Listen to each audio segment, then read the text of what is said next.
सास का दर्द और बहू का सहारा। सर्दियों की एक ठंडी सुबह थी। सूरज की किरणें धीरे धीरे घर के आंगन में फैलीं और उसकी हल्की सी रोशनी सास के कमरे में पहुंच गई।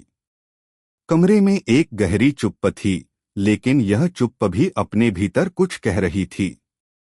रुक रुक कर उठते दर्द की आवाजें और उसकी कांपती हुई सांसें किसी गहरी उलझन को महसूस करा रही थीं।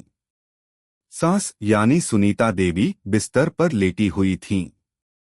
उनके चेहरे पर दर्द की छाया थी और उनका शरीर इतनी कमजोर हो चुका था कि हर छोटी सी गतिविधि उन्हें भारी लगने लगी थी।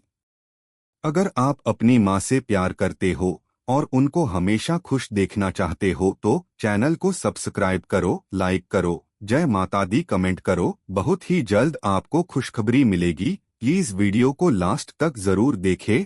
अब आगे सुने। यह सब कुछ सिर्फ एक साल पहले की बात नहीं थी। सुनीता देवी की जिंदगी में यह मोड़ अचानक ही आया था।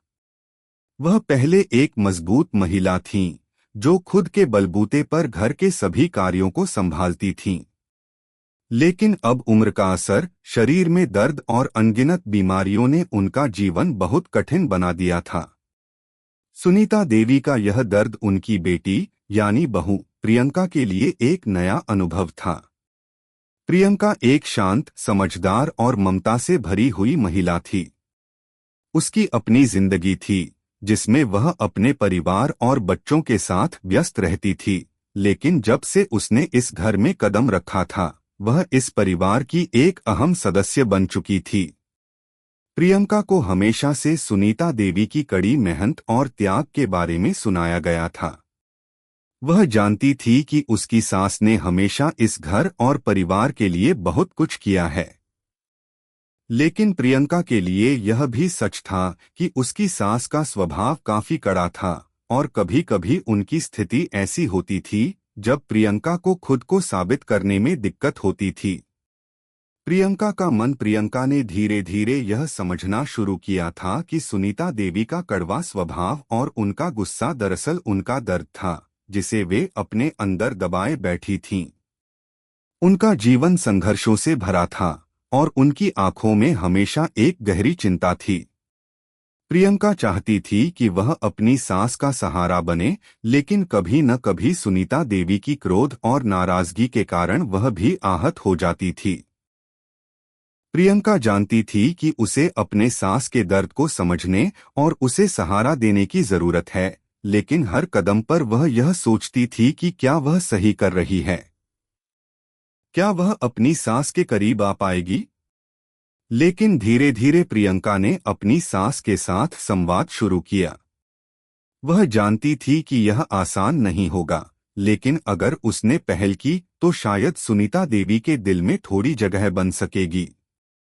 प्रियंका ने एक दिन अपने सास से सीधे तौर पर पूछा, माँ, क्या आप ठीक हैं?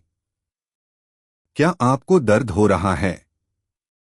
सुनीता देवी ने पहले तो नजरें चुराईं, लेकिन फिर धीरे से कहा, हाँ, बहुत दर्द होता है। लेकिन क्या फायदा? अब हम उम्र के उस मोड़ पर हैं जहां हमें दर्द सहने के अलावा कुछ नहीं करना है। प्रियंका ने धीरे से उनके पास बैठते हुए कहा, माँ, आप अकेली नहीं हैं। मैं यहाँ हूँ। हम साथ मिलकर इस दर्द को सहेंगे। सास का आशीर्वाद प्रियंका के शब्दों ने सुनीता देवी के दिल को छुआ। उन्होंने प्रियंका की आंखों में एक नई उम्मीद देखी। यह वह पल था जब प्रियंका ने अपनी सास के दिल को छुआ और सास ने प्रियंका को अपना सहारा माना। उस दिन के बाद प्रियंका ने अपनी सास का पूरी तरह से ध्यान रखना शुरू कर दिया। वह सुबह सुबह उन्हें गर्म पानी से स्नान कराती, उनके खाने का ख्याल रखती और जब भी सास को आराम की जरूरत होती, प्रियंका उनका ख्याल रखती थी। सुनीता देवी ने भी धीरे धीरे प्रियंका की देखभाल में विश्वास करना शुरू कर दिया। उनका दिल पहले की तुलना में ज्यादा नरम हो गया था। वह जानने लगी थीं कि प्रियंका सिर्फ उनकी बहू नहीं, बल्कि उनकी दोस्त भी बन गई थी, जो हर दर्द, हर संघर्ष में उनके साथ खड़ी थी। प्रियंका ने कभी भी अपनी सास से यह उम्मीद नहीं की थी कि वे उसे अपने प्यार में ढाल देंगी, लेकिन जिस तरह से सुनीता देवी ने उसे स्वीकार किया, वह प्रियंका के लिए किसी आशीर्वाद से कम नहीं था। प्रियंका जानती थी कि यह रिश्ते की एक नई शुरुआत थी और उसने इसे एक सौम्य, सच्ची और प्यारी साझेदारी में बदलने का संकल्प लिया था। समझ और सहारा समय बीतता गया और प्रियंका ने सुनीता देवी के लिए अपनी दिनचर्या में कई बदलाव किए। वह उनके साथ बातचीत करती, उनके मन की बात सुनती और उनका हौसला बढ़ाती। प्रियंका ने यह भी महसूस किया कि सास के दिल में छिपी दर्द की वजह उनकी खुद की समस्याएं थीं। उम्र के साथ साथ उन्हें अकेलापन महसूस होने लगा था और वे हमेशा यह सोचती थीं कि उन्हें अब कोई नहीं समझता। प्रियंका ने अपने सास को यह एहसास दिलाया कि वे कभी अकेली नहीं हैं। प्रियंका ने उनके साथ समय बिताना शुरू किया और साथ में परिवार के पुराने किस्से सुनने का आनंद लिया। प्रियंका का यह सहारा और सास का प्यार दोनों एक दूसरे के लिए राहत बन गए थे। जब प्रियंका ने अपनी सास को उनकी कमजोरी में भी ताकत दिखाने के लिए प्रेरित किया, तब सुनीता देवी ने महसूस किया कि उनके पास एक ऐसा साथी है जो उनके साथ हर दर्द और चुनौती का सामना करेगा। कठिन समय और सहारा। एक दिन सुनीता देवी का स्वास्थ्य अचानक बिगड़ गया। प्रियंका ने तुरंत डॉक्टर को बुलाया और उसे लेकर अस्पताल गई। अस्पताल में घंटों इंतजार करने के बाद डॉक्टर ने बताया कि सुनीता देवी की स्थिति गंभीर हो सकती है, लेकिन अगर उनकी देखभाल की जाती है तो वह ठीक हो सकती हैं। प्रियंका ने अपने सास के पास बैठकर उन्हें दिलासा दिया और कहा, माँ, आप घबराइए मत, मैं आपके साथ हूँ। हम मिलकर इस कठिन समय को पार करेंगे। सुनीता देवी की आंखों में आंसू थे, लेकिन प्रियंका की बातों ने उन्हें हिम्मत दी। प्रियंका ने डॉक्टर के निर्देशों के अनुसार पूरी तरह से उनकी देखभाल की। वह हर दिन उन्हें दवाइयां देती, उन्हें आराम से बिठाती और उनके मन को शांत करने के लिए बातचीत करती। समाप्ति। कुछ महीनों बाद सुनीता देवी पूरी तरह से ठीक हो गईं।